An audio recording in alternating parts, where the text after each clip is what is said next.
buahnya ilmu adalah hidayah. Supaya sampai ke ujung hidayah, engkau harus mulai dulu dari bidayah. Apa arti bidayah? Permulaan. Jika kamu menuntut ilmu untuk berbangga-bangga, menarik perhatian jamaah, ngumpulin banyak pengikut, wajami hutamid dunia, untuk mendapatkan kemewahan-kemewahan dunia, fa anta sa'in fi hadmi dinika. Walaupun engkau hafal Quran, sunnah, belajar kitab banyak, baca sholawat, tapi engkau sedang menghancurkan agamamu sendiri. Ini kata-kata Imam Ghazali. Di dunia engkau sedang menukar agamamu, akhiratmu dengan dunia yang sedikit. Tapi wahai kawan, jika engkau niatnya belajar ilmu, untuk apa? Antara Allah dan engkau niatnya tulus. Apa itu? Ta'allumul ilmi, niatnya al-hidayah, duna mujarradir riwayah. Ingin membimbing diri sendiri dan membimbing umat, bukan hanya sekadar riwayat ngambil berkat. Apa kata beliau? Fa'abshir, hendaklah engkau berbahagia. Jadi beliau kasih kabar kita juga, ente harus bahagia. Ya. Fa'abshir, fa innal malaikata tabsutu laka ajnihataha idza masyita. Kabar gembiranya apa? Jika engkau belajar ilmu, niatnya ingin dapat hidayah, bukan hanya sekadar riwayat.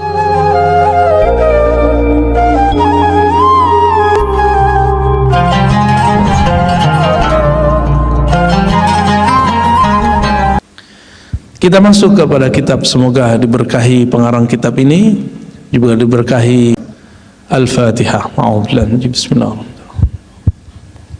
Ya, ya,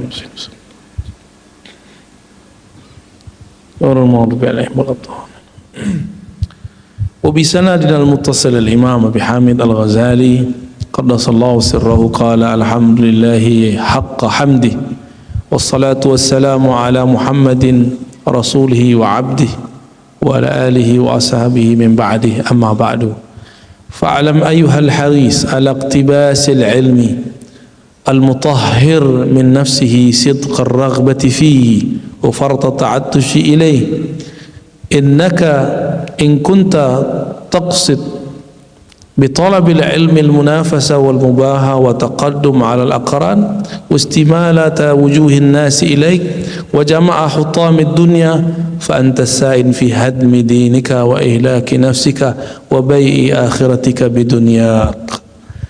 Ini paragraf pertama sudah nampar-nampar kita ini ya. Beliau berkata, wahai muridku ya, ayuhal haris, wahai yang menginginkan ilmu. Ini beliau lagi ngomong sama mahasiswanya, para salik-saliknya, murid-muridnya. Wahai para pemburu ilmu, pemburu sanad, pemburu zikir, jika engkau belajar ilmu ini tapi al-munafasah, tapi di dalamnya ada persaingan-persaingan, mubahah, berbangga-bangga. Ada loh orang bangga dapat ijazah, ada orang bangga dengan gelarnya ya, LC, SAG. Kalau SAG apa Ustaz? Sarjana Alam Gaib. Kalau saya LC lulusan Ciputat ya. Kalau Ustaz Hadi apa? L apa? Hah? Yang penting jangan ALM. Wal mubahah, bangga-bangga. Kalau saya belajar itu niatnya mau ngata-ngatain orang, itu namanya munafasah mubahah wa taqaddum alal aqran, pengen melebihi kawan. Ini jujur, saya dulu belajar hadis niatnya seperti ini ya. Saya 2000 berapa tuh ya, belajar hadis niatnya masih begitu, ingin mengalahkan kelompok sebelah. Bukan hanya sebelah, semuanya. Jadi kita nggak terima, ente kuliah di sana, saya nggak mau kuliah di sana, saya mau kuliah di sini. Tapi ingin nunjukkan, saya kuliah di sini juga pinter kok gitu. Dulu begitu niat saya belajar. Ada baiknya, akhirnya kita banyak hafal kitab-kitab hadis-hadis. Ada buruknya, kerjanya debat aja 4 tahun. Jadi 4 tahun itu saya kerjanya debat. Coba tanya teman-teman saya dulu yang sama-sama nyantri dan kuliah sama kita, Dia itu nggak percaya kalau sekarang saya ngaji tasawuf. Ar-Razi ngaji tasawuf. Itu nggak salah itu orang kata. Dia kira saya ini salah jalannya. Yang saya tahu Ar-Razi itu belagu, kalau debat tuh menghancurkan karakter orang. Jadi kalau sekarang ada orang debat saya atau ngata-ngatain saya sosial media dengan menghancurkan karakter keilmuan kita, ya saya senyum-senyum aja. Itu kerjaan gua bertahun-tahun. Biasa aja. Ya. Suatu kali ada anak filsafat. Saya ini kuliah di filsafat juga, tapi lebih lama di kajian hadis. Anak filsafat ini, walaupun dia anak filsafat, tapi bacaan filsafatnya juga masih diragukan. Apa kata dia? Ghazali ini telah memundurkan umat. Apa kata dia? Ghazali telah membunuh ilmu umat. Bukan Ihya Ulumuddin, tapi Imatatu Ulumiddin. Ghazali itu telah mematikan ilmu agama, memundurkan agama. Kira-kira antum kalau jawabnya pakai apa? Pakai ini apa pakai ini? Pakai ini ya? Pakai ini lah. Dia lagi main-main kata nih. Saya nggak mau muter-muter. Capek saya muter-muter sama orang begitu ya. Oh akhi, dulu nggak pakai akhi, bro. Menurut kamu Ghazali seperti itu ya? Ya. Sudah baca kitab Ghazali? Sudah. Ente baca terjemahan atau kitab aslinya? Tuh, itu pembunuhan karakter nggak tuh? Membunuh karakter itu di depan orang, saya bikin dia malu. Ente baca kitab Ghazali yang mana? Kalau dia bilang saya baca kitab ini, saya tantang bawa kitabnya langsung aja kita ke perpus yuk semua sama-sama. Gak berani dia. Maaf, saya baca terjemahan. Itu pun gak selesai.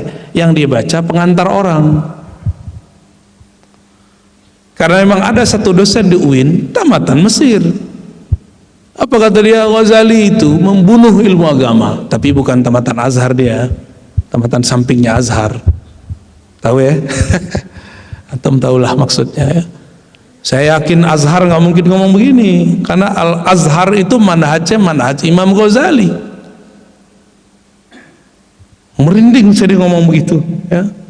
Walaupun saya juga ada beberapa hal saya tidak sepakat dengan Imam Ghazali, tapi saya nggak berani ngomong begitu.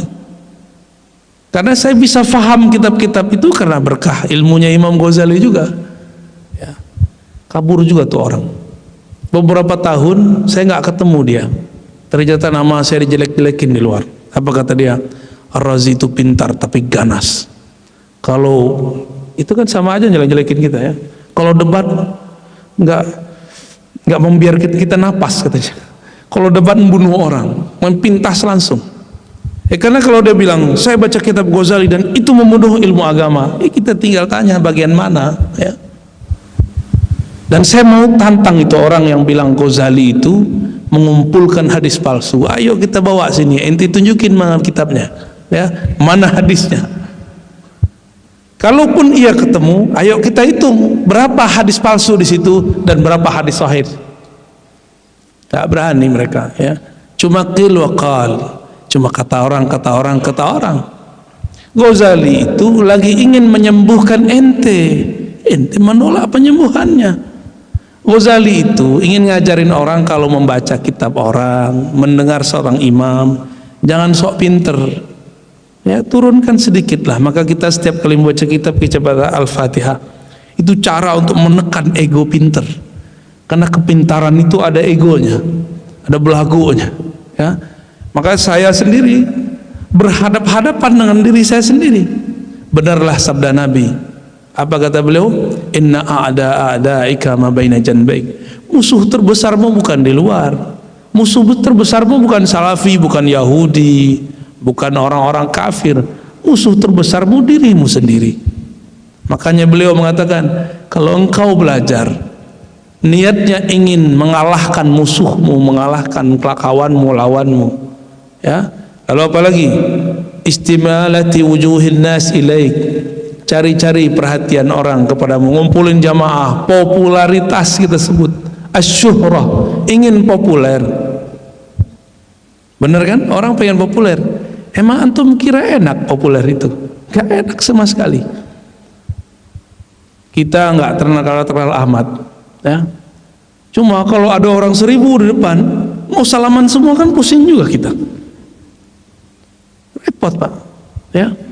Mau belanja kemana, saya harus nyamar dulu pakai baju kaos, biar bebas. Apalagi mereka-mereka yang sudah terkenal itu. Imam Ghazali sudah terkenal karena dulu tidak ada Facebook, tidak ada YouTube, tidak ada Instagram, aman dia. Coba kalau dulu ada IG Pak, ada YouTube, gawat Imam Ghazali itu. Imam Ghazali sudah terkenal di masa hidupnya di saat tidak ada sosial media. Di saat itu Imam Ghazali meninggalkan kehidupan kampusnya, meninggalkan gelar profesor doktornya kalau zaman sekarang. Khalwat di suatu tempat di Syam, di Damaskus. Setiap turun, itu turun pas jam sholat. Ba'da sholat iseng-iseng dengerin pengajian. Ternyata yang di depan mengajarkan kitab beliau Al-Mustasfa. Kira-kira antum gimana? Kitab kita dikaji orang depan. Kan pengen kan selfie sama kitab sendiri. Lu tahu gak tuh kitab yang ente pakai itu karyaan itu, ya. Di zaman itu beliau kan dari Naisapur, dari Tus, pindah ke Baghdad. Sekarang khalwat di Damaskus. Nggak ada yang kenal beliau. Kepalanya kena botak dikit Imam Ghazali itu. Nggak tahu orang kalau di depan dia pengarangnya. Itu ujian apa di Imam Ghazali? Dia merasa lebih pintar dari yang di depan. Ternyata getaran itu masih ada. Maka beliau mundur teratur. Pergi lagi ke atas menara. Beliau hantam lagi kolbunya dengan istighfar, taubat, zikir kepada Allah. Ternyata saya masih merasa pintar. Itu Ghazali itu, ya. Ghazali tadi ngelihat orang bilang, ramai sekali orang yang kajian kitab. Kalau manusiawi bangga nggak? Maka banyak orang pengen terkenal, ya, banyak sekali. Tapi dia lupa, dia tidak mendekat kepada Allah yang maha terkenal. Akhirnya di tengah terkenalnya disambar oleh setan, ya. Nauzubillah min dzalik. Imam Ghazali Banjadari itu, maka beliau tinggalkan kehidupannya. Apa kata beliau? Jika kamu menuntut ilmu untuk berbangga-bangga, menarik perhatian jamaah, ngumpulin banyak pengikut, wajami hutamid dunia, untuk mendapatkan kemewahan-kemewahan dunia, fa anta sa'in fi hadmi dinika. Walaupun engkau hafal Quran, sunnah, belajar kitab banyak, baca sholawat, tapi engkau sedang menghancurkan agamamu sendiri. Ini kata-kata Imam Ghazali. Wa ihlaki nafsik, bukan hanya agamamu, engkau sedang membinasakan dirimu sendiri. Wa bai'i akhiratik bidunya, engkau sedang menukar agamamu, akhiratmu dengan dunia yang sedikit. Ini Imam Ghazali ngomong, ya.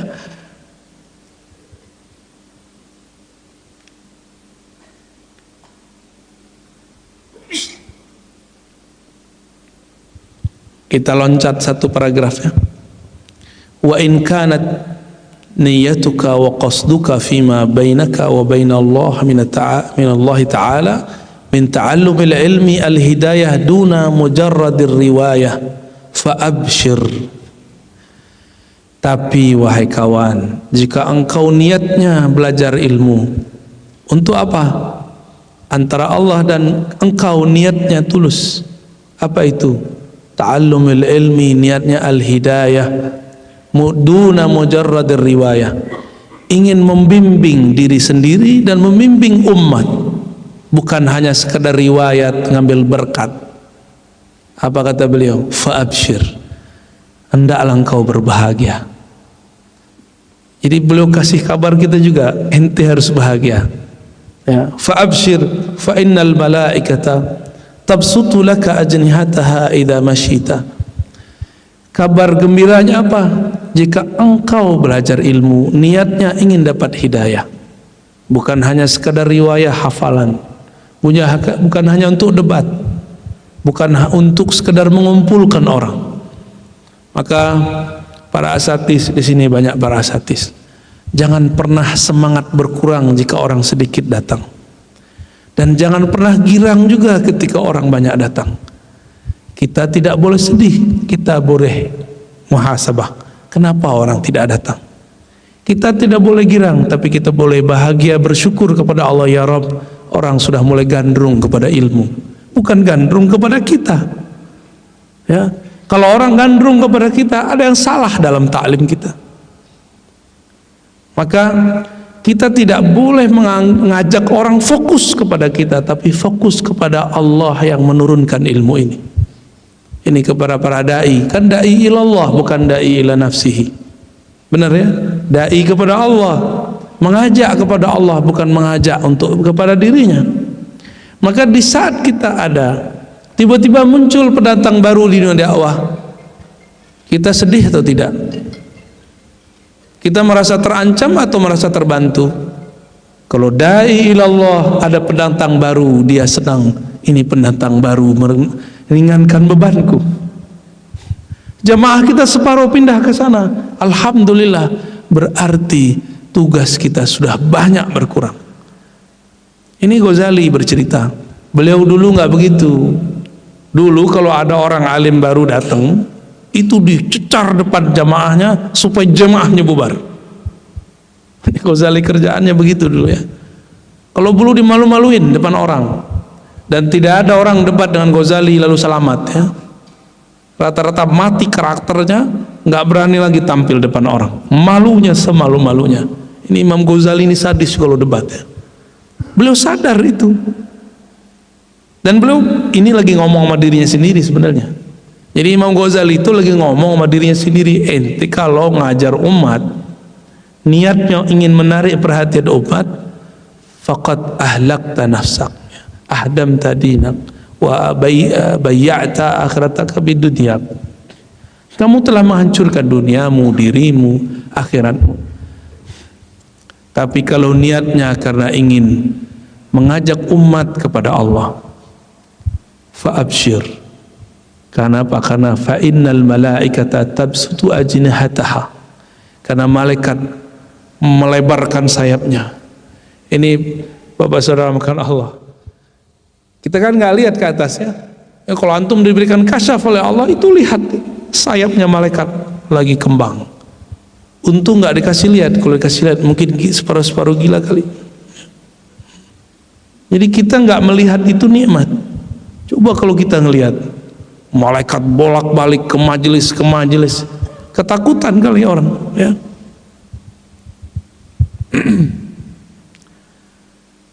Idza masyita ya, malaikat menyebarkan sayapnya jika engkau sedang berjalan. Maka kalau tahu ilmu ini, kita bisa ngobrol-ngobrol sama malaikat, Pak. Kita bisa candain malaikat tuh walaupun kita nggak lihat ya. Saya suka nyandain malaikat tuh kan serius amat, kita candain aja. Tunggulah ya, jangan cepat-cepat lah ya. Kita bilang, jadi dia tuh SOP, malaikat itu SOP. Jam sekian harus hujan, dia harus hujan. Maka antum harus punya kartu SIM-nya. Siapa yang nyuruh-nyuruhin hujan? Kan Allah, yang ngadu ke Allah ya. Bawa nama Allah, bro, tunggu sebentar, jangan hujan dulu. Itu sering dikerjain sama kawan-kawan saya. Saya bilang, ente jangan sering-sering begitu, malaikat susah, nanti susah dia dengan SOP-nya ya. Jadi malaikat ini makhluk sangat robotik, kayak robot, dan lebih canggih ya. Setiap kali ada majelis ilmu seperti ini, itu mereka berkabar-kabar, kirim message ke semua teman-temannya, halumma ila hajatikum, ayo ngumpul. Coba kalau kita lihat kan repot, Pak ya. Mungkin yang tinggal di hotel kabur semua, Pak Haji. Wahitanal bahri tastaghfiru laka idza sa'aita. Jangankan malaikat di langit, itu ikan-ikan yang engkau tidak pernah anggap mereka ada karena engkau memakannya, yang engkau jadikan kapal selam di Palembang, itu ikan-ikan mendoakanmu. Bapak sadar gak? Tadi dari rumah ke sini itu malaikat mendoakan kita, sayapnya dikepakin. Ikan-ikan semua bangga. Itu tanah yang kita injak, satu butir pasir, dia berbangga. Nanti di hari kiamat dia datang, Dia datang, dia akan bantu kita jadi tameng dari neraka kalau niatnya benar. Kalau niatnya benar, insya Allah yang hadir di depan saya niatnya benar ya. Sampai jam berapa? Masih ada? Ya, masih ya? Mau tanya jawab? Baik. Belum sampai ke intinya ya. Intinya bagian yang ini. Wal takun yanbaghi laka an ta'lam qabla kulli shay anna al-hidayah allati hiya thamaratul ilmi laha bidayah wa nihayah wa zahirun wa batinun wa la wusula ila nihayatiha illa ba'da ihkami bidayatiha wa la usura ala batiniha illa ba'da ar-wuqufi ala zahiriha wa ha ana mushirun 'alayka bi bidayatil hidayah litujarriba fiha nafsaka wa tamtahina biha qalbak. Kata beliau, buahnya ilmu adalah hidayah. Supaya sampai ke ujung hidayah, engkau harus mulai dulu dari bidayah. Apa arti bidayah? Permulaan. Supaya bisa S3, SD dulu. Benar nggak? Orang nggak pernah SD, bisa nggak dia dapat S3? Bisa? Nggak mungkin. Mau jadi guru, mau jadi mursyid boleh, tapi niatnya satu, dakwah ilallah. Kata orang, gak boleh niat jadi mursyid, boleh. Antum boleh, bahkan mulia niat jadi mursyid, tapi niatnya satu, al-irsyad ilallah, mengajak manusia datang kepada Allah. Bukan pengen mereka jadi murid kita, bukan. Itu tipis-tipis tuh ya. Pengen jadi dai, itu yang diminta oleh Allah. Wal takum minkum ummatu yad'una, ada kalimat yad'una ya, kepada yang baik-baik, al khair. Berarti Allah itu nyuruh kita jadi dai, Allah nyuruh kita jadi mursyid. Tapi mursyid dai ilaihi la ila nafsi, mengajak kepada Allah, bukan mengajak ke diri sendiri. Apa ciri-ciri mursyid da'i kalau dia sudah mengajak kepada Allah? Dia tidak tersinggungan dengan kawannya para da'i. Dia nggak merasa tersaingi oleh majelis-majelis yang ada selain majelisnya.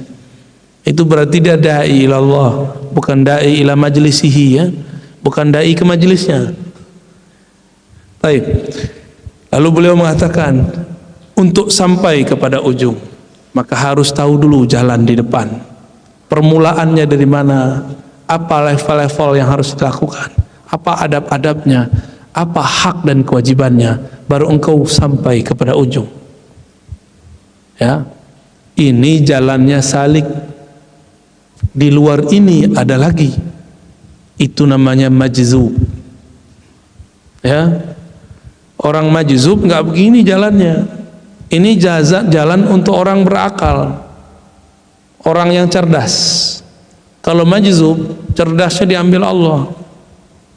Kenapa? Karena dicinta kepada Allah, maka Allah berikan nurul mahabbah dalam dirinya. Maka dia seperti orang kasmaran setiap hari, seperti orang jatuh cinta. Nah, jadi ini kan nanti kalau ada ketemu orang majzub, jangan heran juga. Mereka nggak perlu belajar, karena dia selalu bersama sumber ilmu ya, Allah subhanahu wa ta'ala. Lebih kurang ini, semoga nanti bisa diteruskan oleh Ustadz Idris ya, Ustadz Hadi nanti yang akan teruskan ini. Karena beliau langsung murid Habib Umar. Habib Umar itu thariqahnya Ba'lawi. Ba'lawi itu semuanya manhajnya Imam Ghazali. Dan saya mendengar anak beliau mensyarah satu hal, itu persis seperti di kitab Ihya. Jadi kayak ibarat di kitab Ihya itu murid-muridnya, anak-anaknya hafal. Jadi udah kayak habit, mereka berbicara dengan uslubnya Imam Ghazali, metode gaya Ghazali. Dan saya melihat Habibna Umar dan para murid-muridnya adalah orang-orang yang mewarisi ilmu Imam Al-Ghazali. Di samping kiai-kiai kita di negeri ini, para masyaikh-masyaikh kita, mursyid-mursyid kita, mereka semuanya mewarisi ilmu Imam Al-Ghazali. Barangkali itu pembukanya ya. Ini iftitah dari bidayah. Nanti ngajinya sama beliau di samping saya ya. Gitu ya Pak Haji ya. Kita mau ngapain Pak Ustaz? Tanya jawab. Tafadhal, kalau ada yang mau ditanyakan ya silakan. Tafadhal.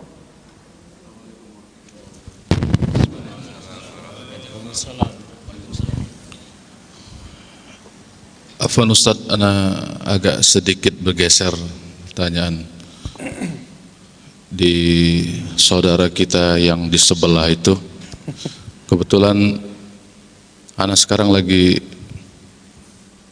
persis posisinya pada waktu Ustadz dulu bergempur habis-habisan. Cuma mungkin memang kalau Ustadz memang gempur-gempur hadap-hadapan. Kalau saya ini digempur dari belakang, Ustadz.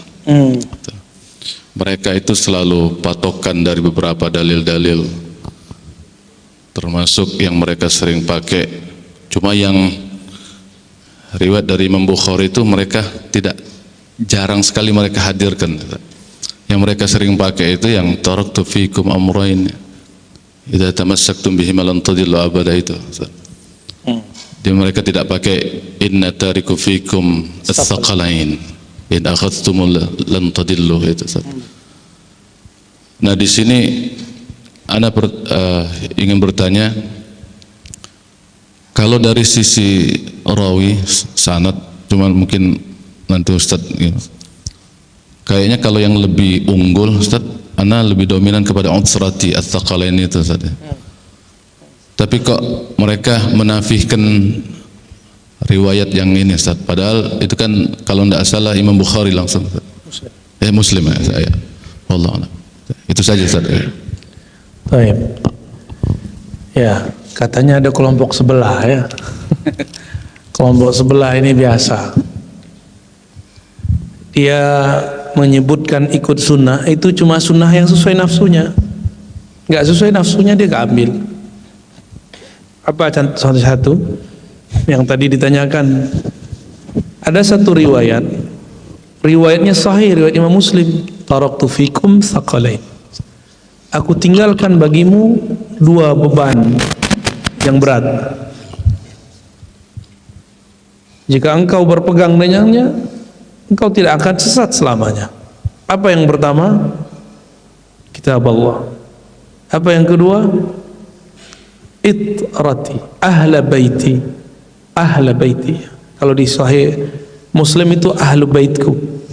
Lalu Nabi mengulang 3 kali, uhadzirukumullah fi ahli baiti, 3 kali. Hati-hati terhadap ahlu baitku. Ahlu bait itu bisa berarti rohani, bisa berarti nasabi. Maka sehebat apapun konflik kita dengan para habaib, kita selalu menghindar untuk berkonflik, kecuali dia ngajak debat, ya. Maka kita batasi, beb, ini aneh nggak ada maksud merendahkan antum, tapi kita debat aja. Biar jamaahnya juga tahu, biar kita nggak salah adab, ya. Salam dulu sama dia. Kalau nanti ada kalam yang pedas, tolong jangan dibawa untuk dianggap menghina kehabiban antum, ya. Nggak ada. Adab kita kepada para habaib, kita meyakini nasab mereka sahih, bahwa mereka keturunan Rasulullah SAW. Tapi kalau ada di antara mereka yang salah, wajar, mereka kan bashar, manusia biasa. Kalau Habib Sayyid ini nggak ngaji, ya nggak dapat warasatul habaib dia. Dia cuma dapat gelar lakopnya. Sama seperti manusia biasa. Cuma kalau dia ngaji, ngikutin jidnya Rasulullah, Allah bukakan jalan lebar-lebar. Kita baru 3, dia sudah 7. Kita baru 5, dia sudah 50. Begitu kalau zuriat Nabi itu mau membuka dirinya, futuhnya cepat, ya. Lalu bagaimana dengan riwayat yang satu lagi? Nah, ini kan riwayat Muslim, ya. Jangankan mereka, itu dosen ahli bahasa Arab di tempat saya. Itu bilang apa? Ente kalau baca ini di depan orang, MUI bilang ente Syiah. Ya, saya langsung ganti posisi duduk. Gimana ceritanya? Ini hadis Muslim, MUI ngerti hadisnya gitu. Jadi dia bawa-bawa MUI. MUI itu jadi ulama karena hadis atau karena hadas? Saya tanya begitu. Itu kasar-kasar kita ngomong begitu, karena dia bilang saya Syiah. Syiah ini kan kelompok suuzon kepada sahabat Nabi, ya, suuzon kepada istri Nabi Sayyidah Aisyah. Ya kita nggak ridho kita disebut Syiah. Paham ya? Bahwa di hadis ini jelas bahwa yang diwasiatkan di situ adalah Ahlul Bait. Bagaimana dengan riwayat Tirmizi? Ada lafaz Itra. Di riwayat Ibnu Abi Syaibah, judul kitabnya Al-Musannaf, beberapa menyebut kitabnya Al-Musnad, sudah dicetak judulnya Al-Musannaf, tertulis amrain bukan tsaqalain, aku tinggalkan dua hal, dua perkara, satu kitab, satu sunnah. Tapi riwayat ini sahih? Tidak, riwayat ini cuma hasan. Hasannya menjelaskan yang sahih, jadi kita nggak usah benturkan. Jadi kita nggak tolak riwayat itu, tapi kita katakan riwayat ini menjelaskan makna Ahlu Bait itu adalah orang-orang yang memperjuangkan sunnah Nabi. Maka saya sebut tadi ada Ahlu Bait ilmu ruhani, ada Ahlu Bait nasabi. Mohon maaf nih, kita bagi begitu ya. Malam tadi kan kita sudah bahas, ulama itu pewaris, berarti dia ada hak mewarisi dari Nabi. Kalau zuriat Nabi, dia pewaris nasab. Jika dia bukan ulama, dia tidak dapat hak keruhanian. Dia cuma hak nasab, tidak dapat hak warasatul nubuwah. Nubuwah masih diwariskan sampai kiamat. Bukan nabinya, ilmu kenabiannya. Ya, la nabiyya min ba'di, enggak ada lagi nabi setelah aku. Hatta Imam Mahdi nanti, walaupun dia ditaruh di depan Nabi Isa, beliau tetap mengatakan saya bukan nabi, saya bukan rasul, tapi saya diutus Allah. Jadi Al-Mahdi itu diutus Allah juga. Gak usah Al-Mahdi, mujtahid setiap zaman ya ba'asullah, ya kan? Allah utus. Jadi para ulama-ulama mujtahid itu adalah utusan Allah. Tapi karena tidak ada lagi nabi setelah Nabi Muhammad, mereka disebut wali ataupun mujtahid. Ya, fadhal. Khalas? Baik. Bapak, saudara, sahabat dimuliakan Allah yang sama-sama kita hormati, Syekh Ahmad Idris, ya. Mata'allahu fi hayatih, amin. Wali talamizih, wali walidaih, wali jami'i man akhaza anhu bi khair, amin ya rabbal alamin. Begitu juga kepada tokoh-tokoh ulama, tokoh masyarakat yang tidak mungkin saya sebutkan satu persatu, ya. Antum banyak sekali dan tawaduk sekali mau hadir di majelis orang-orang yang awam seperti saya, ya. Saya ini habib bukan, ulama bukan, ya. Belum masuk. Saya tahu aib diri saya sendiri, saya tahu buruknya diri saya sendiri. Gak pantas disebut wali Allah, gak pantas disebut kekasih Allah. Tapi saya menumpang, minta tumpangan baginda Nabi Muhammad sallallahu alaihi wasallam. Semoga beliau berkenan menerima kita yang hina ini, amin ya rabbal alamin. Biar lebih hikmat, mari kita kirim Al-Fatihah untuk baginda Nabi sallallahu alaihi wasallam. Di dalam Fatihah itu ada namanya Alhamdu. Al-Fatihah. A'udzubillah. Alhamdulillah. Malik yaumiddin. Ya Allah. Siratal ladzina an'amta 'alaihim ghairil maghdubi 'alaihim waladdallin.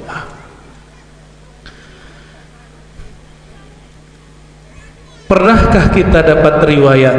Ini hadis Imam Bukhari, diriwayatkan oleh Abu Hurairah. Abu Hurairah mengatakan, Nabi bersabda, la salata liman lam yaqra bi Fatihatil Kitab. Tidak sah salat seseorang jika tidak membaca Ummul Kitab. Apa itu Ummul Kitab? Al-Fatihah. Apa gerangan di dalam Ummul Kitab tersebut? Jika sebelum menutup salat ditutup dengan sholawat, lalu baru assalam menyebut nama Allah, Begitu juga awal salat menyebut Allahu Akbar. Setelah itu wajib baca Al-Fatihah. Ternyata salat itu setelah dibuka dimulai dengan salawat. Karena kalau versi kita Al-Fatihah itu salawatnya Allah, Fatihah itu salawat Allah. Apa makna salawat Allah? As-salawat ma'nahu nuzulur rahmah, fuyudur rahmat, melimpah ruahnya rahmat kasih sayang Allah Subhanahu wa taala. Dan tidak ada ayat di Quran yang rahmat terkumpul di dalamnya melebihi surah Al-Fatihah. Enggak ada lagi. Semuanya terkumpul di dalamnya. Maka semua usul-usul pokok-pokok dalam Al-Quran ada di situ. Makanya salah satu rahasia Al-Fatihah Nabi jemput ke arah sana. Tapi coba lihat, walaupun belum Mi'raj, tapi ini kan bagian dari cerita sirah Nabi sallallahu alaihi wasallam. Setelah Nabi dibedah dadanya, Nabi diterbangkan ke Al-Masjidil Aqsa. Lalu beliau diterbangkan dari Sakhra ke atas sana sampai di Arash. Jadi setelah tembus langit 1, 2, 3 sampai 7, tembus Lauh Mahfuz, maka Nabi mendengar suara Al-Qalam, tembus ada raf-raf kursiullah sampai kepada Arasnya. Aras itu juga bertingkat-tingkat. Ibn Arabi mengatakan tingkatnya 15. Dia hitung raf-raf dengan aras menjadi 15. Kalau dikurangi raf-raf dia menjadi 14. Dari mana hitungan itu? Itu urusan para ulama kita ya. Di hadis mah enggak disebutkan, tapi mereka menceritakannya. Ya sirrul asrarnya mereka. Sampailah baginda Nabi ke puncaknya Aras. Di situ salah satu ayat yang turun tidak pernah turun sebelumnya, surah Al-Fatihah. Makanya itu menjadi spirit salat. Tanpa baca Al-Fatihah salat tidak sah. Maka turun beliau bawa kewajiban salat. Jadi Al-Fatihah itu kalau kita betul-betul kenal Allah, ruh kita Allah perjalankan ke arasnya. Maka benarlah ulama kita mengatakan, bukan hadis, Al-Mi'raj, seorang yang beriman itu adalah salat. As-salatu mi'rajul mu'minin. Salat itu mi'raj, kenaikan ruhnya seorang beriman. Mi'raj bukan tanggung-tanggung ya. Cuma kalau kita bukan mi'raj, ngapain kita? Kalau salat ngapain? Mikir. Makanya nggak pernah mi'raj, kehalang oleh fikir. Jadi hijabnya ruh itu fikiran. Kenapa ruh kita tidak merasakan Allah? Karena kita mencoba memikirkan Allah. Apalagi orang yang membayang-bayangkan Allah duduk di atas aras, apalagi membayang-bayangkan Allah turun sepertiga malam terakhir. Allah tidak ada maksud seperti itu. Allah ketika menyebutkan dalam lisan nabinya, yanzilu rabbuna, Rabb turun sepertiga malam terakhir, bukan itu fokusnya. Fokusnya Allah ingin berkata, apa katanya? Hal min da'in fa ujibulah. Adakah yang berdoa pasti aku jawab. Tapi orang gagal fokus malah debat, bagaimana cara Allah turun. Allah betul-betul turun. Ini al-jidal fima la yanfa, berdebat untuk hal yang tidak manfaat. Kita sudah sering dengar la tatafakkaru fi dzatillah, jangan berfikir mengenai zat Allah, tafakkaru fi khalqillah. Bapak, saudara, sahabat pecinta Rasulullah sallallahu alaihi wasallam, jika kita cinta seseorang tapi orangnya tidak bersama kita, maka kita mencari namanya di sosial media. Benar, karena itu thariqahnya. Kita carilah namanya, kita input namanya di search, di tempat pencarian. Benar, kita lihat fotonya, kita like. Jika ada kalam-kalamnya kita komentari. Benar, karena kita cinta. Tapi ada cara koneksinya, namanya sosial media, Facebook kah itu, Instagram kah itu, atau apapun, itu semua menunjukkan umur, Pak. Yang pakai Instagram anak muda, antum pakai apa? Semuanya, beri tua juga, muda juga. Kalau pakai Facebook berarti umur-umuran samping saya. Kalau pakai Instagram samping yang ini. Gak tahu lagi nanti ada apa sosial medianya. Jika kita cinta kepada Rasul, apa yang menghubungkan kita dengan Rasulullah sallallahu alaihi wasallam? Facebook, Instagram itu tempat ngumpul-ngumpul, tapi online, benar. Ngumpul-ngumpul di dunia maya. Tapi sekarang ada cara koneksi kepada Rasulullah, berkumpul di alam nyata. Ngumpul-ngumpul begini, sebutlah namanya, dengarkan kisah-kisahnya, rinduilah yang punya nama, maka kalbu kita akan terhubung kepadanya. Baginda Nabi Muhammad sallallahu alaihi wasallam. Beruntunglah orang yang dapat hiburannya mengingat Nabi Muhammad sallallahu alaihi wasallam. Walaupun di luar sana ada orang yang berprasangka mungkin dia tidak tahu rahasia di belakang rahasia. Kasihan mereka itu. Kenapa? Seharusnya dia sudah merindukan Nabi, malah dia menyalah-nyalahkan orang yang merindui Nabi sallallahu alaihi wasallam. Suatu kali ada orang datang kepada Sayyidina Anas. Apa kata orang itu? Wahai Anas, pemimpinnya pelayan Rasulullah, manakah tangan yang tangan itu dulu pernah mengabdi kepada Rasulullah? Izinkan aku mencium tangan. Disitulah sejarahnya, mencium tangan itu dihirup. Itu sejarahnya, namanya tabarruk, mengambil berkah. Sahabat Anas pun kasih tangannya. Coba tangan saya banyak dosa, Pak, gak usah banyak-banyak dicium. Tapi tangan Sayyidina Anas memegang Sayyidina Nabi sallallahu alaihi wasallam. Banyak yang minta tahnik sama saya nggak mau, karena saya setiap hari memandang diri saya berdosa. Tapi kalau diminta di doa, biasa kita minta kepada Allah. Sayyidina Anas kasih tangannya, dicium oleh orang itu. Karena yang datang satu, coba yang datang 1000, kabur juga Anas bin Malik. Datang satu, dicium, dihirup sama dia. Di saat dia memegang tangan Sayyidina Anas, batinnya terhubung kepada Nabi sallallahu alaihi wasallam.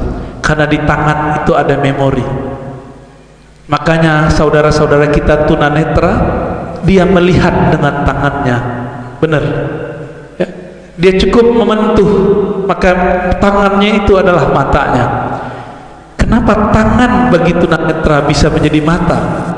Dia tertutup mata yang di kepala, maka Allah bukakan baginya mata-mata yang lain.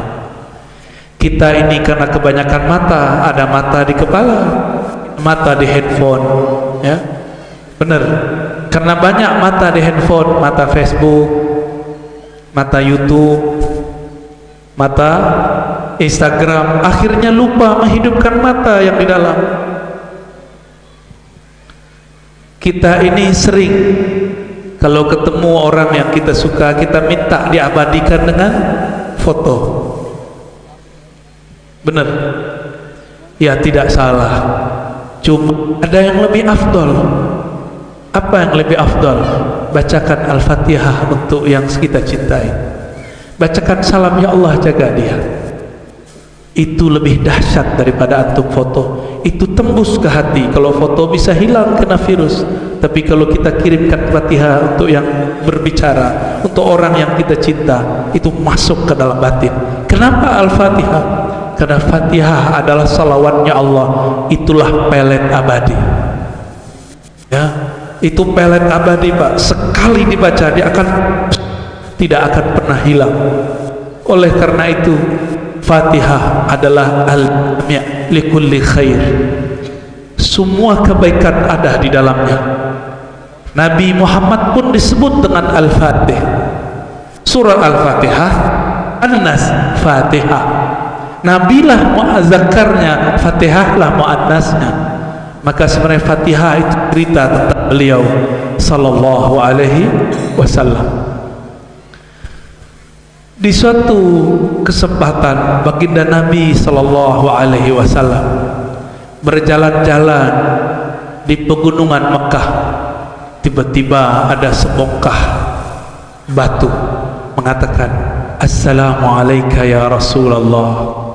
Batu pakai apa dia melihat Nabi? Coba lihat matanya batu, punya nggak? Punya cincin batu? Ada matanya nggak? Di mana matanya batu? Kenapa dia tahu seorang baginda Nabi sallallahu alaihi wasallam sedang lewat? Ternyata batu di tempat lain Nabi jalan, ada onta sujud ke Nabi. Semuanya dulu pernah bersaksi di hadapan Allah Subhanahu wa ta'ala. Di saat mereka bersaksi, Imam Ibnu Katsir menambahkan satu keterangan. Mereka kemudian memandang Sang Ahmad. Ketika mereka memandangnya, jika dia jatuh cinta dan bersolawat kepadanya, maka dia terlahir nanti sebagai keluarga Nabi atau pewaris Nabi. Jika dia memandang Nabi, tapi dia tidak ingat ini siapa sebenarnya, lahir-lahirnya bukan sebagai manusia, Allah lahirkan menjadi, dicipta menjadi batu, dicipta menjadi pohon. Di sana ada yang bertasbih, benar gak? Ada ayat begitu. Sabbaha lillahi ma fis samawati wal ard. Bertasbih yang di langit, yang di bumi. Batu kah itu, pohon kah itu, hewan kah itu. Karena dulu mereka pernah memandang Allah, tapi mereka tidak memandangnya dengan tepat. Mereka memandangnya dengan penuh kekurangan. Maka ketika di dunia mereka hanya diciptakan menjadi batu belaka. Alhamdulillah kita dilahirkan sebagai seorang mukmin. Ini nikmat luar biasa.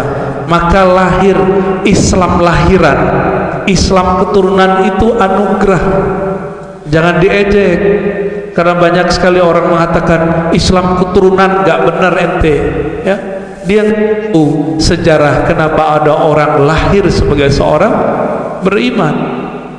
Dulu dia pernah melihat baginda Nabi yang bernama Ahmad. Itulah maksudnya kan kuntu biyan wa adam baina ma'in wa tin. Aku sudah diangkat menjadi seorang nabi, sedangkan Adam belum tercipta. Di manakah itu? Itulah alam arwah. Di saat itu semua arwah datang kepada beliau. Yang tidak bertemu beliau, mereka menceritakan beliau di tempat-tempat yang lain. Itulah mungkin orang ini sekarang, ya. Dulu nggak ketemu Nabi langsung, ya udahlah kita buat aja majelis ketemu Nabi. Tapi tidak usah khawatir. Sebenarnya antum dulu sudah ketemu Rasulullah Sayyidina Ahmad di alam sana. Kenapa?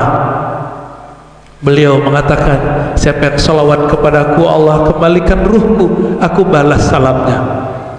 Waktu kita di Muqimus Sunnah, anak dari Dr. Izza nanya, pertanyaannya bagus. Sebanyak ini umat bersalawat kepada Nabi, terus bagaimana cara Nabi membalasnya? Saya, karena pertanyaannya pakai bahasa Arab, saya jawab pakai bahasa Arab. Tapi belum saya jawab semua. Saya jawab pakai kunci-kuncian, harapan dia mencari lebih. Sekarang saya buka. Bapak coba lihat lampu satu atau dua atau tiga. Lampunya satu, yang dapat cahaya banyak kan? Betul? Cahayanya lampu banyak, cahayanya menyebar. Ketika ada orang 100 di bawah lampu, berkurangkah cahaya lampu? Tidak. Rasulullah itu sumbernya lampu. Allah menyebutnya nurun ala nur. Ketika ada orang berselawat kepada Nabi Muhammad sallallahu alaihi wasallam, maka Allah pancarkan dari ruhnya nur ala nur, cahaya berlipat cahaya, tembus kepada kalbu yang percaya kepadanya. Maka sebut saja nama Nabi Muhammad penuh cinta, pasti bulu roma kita berdiri. Katakan salam ala engkau wahai Rasulullah, pasti mata kita berlinang-linang. Cuma karena malu kita tahanlah nangis depan orang. Sahabat-sahabat yang melakukan Allah, itulah jawabannya. Walaupun ada 1000 orang, 1.000.000 orang, 1.000.000.000 orang salawat kepada Nabi, Nabi itu disebut pelita. Anta syamsun anta badrun, engkaulah matahari pelita, lebih mulia dari matahari siang tadi. Pelitanya Rasulullah tidak pernah terbenam, purnamanya Rasulullah tidak pernah menjadi sabit. Beliau selalu purnama. Itulah Al-Badar. Ini namanya kita Al-Badar juga. Masya Allah. Nanti siap-siap aja tuh, gerakan akhir zaman itu seperti Al-Badar. Amin ya Rabbal Alamin. Semoga majelis ini menjadi bagian pergerakan akhir zaman. Amin ya Rabb. Nabi Muhammad SAW ibarat matahari. Coba matahari ketika menyinari alam, jika bertambah 1000 planet di sekitar matahari, berkurang nggak cahaya matahari? Tidak, nggak ngaruh. Itulah cara Nabi menjawab. Jadi Nabi itu menjawab semuanya kena. Jika satu salawat dapat 10, satu salawat 10, hadir misalnya 100, dalam 1 detik 100 kali 10 jadi berapa? Dalam 1 detik. Jadi ini hitung-hitungan kita nih ya. Sekarang yang hadir ada berapa nih Pak Kiai? Gak tahu ya, yang hitung ya, apalagi yang gak kelihatan ya. Anggaplah yang hadir 100 tadi jadi berapa? 1000. Kalau 200 jadi 2000. Kalau 300 jadi 3000. Begitulah seterusnya. Makanya kalau ingin salawat kepada Nabi, ada salawat fardi, salawat sendiri-sendiri, ada salawat jama'i. Kalau kita kurang kuat energinya, maka kita bertemu orang-orang yang kuat energi cintanya kepada Nabi Muhammad sallallahu alaihi wasallam. Hadirin hadirat, cinta itu energi. Al-mahabbatu quwwah. Cinta itu energi. Orang kalau sudah cinta, jauh pun dia kunjungi. Benar.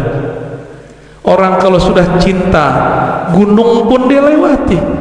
Kayak lagu aja ya. Itu benar. Nabi itu disebut sang pecinta yang menyebarkan cintanya pada alam semesta. Bahasa Arabnya rahmatan lil alamin. Maka pewaris Nabi pasti orang yang mencintai alam. Dia merawat alam.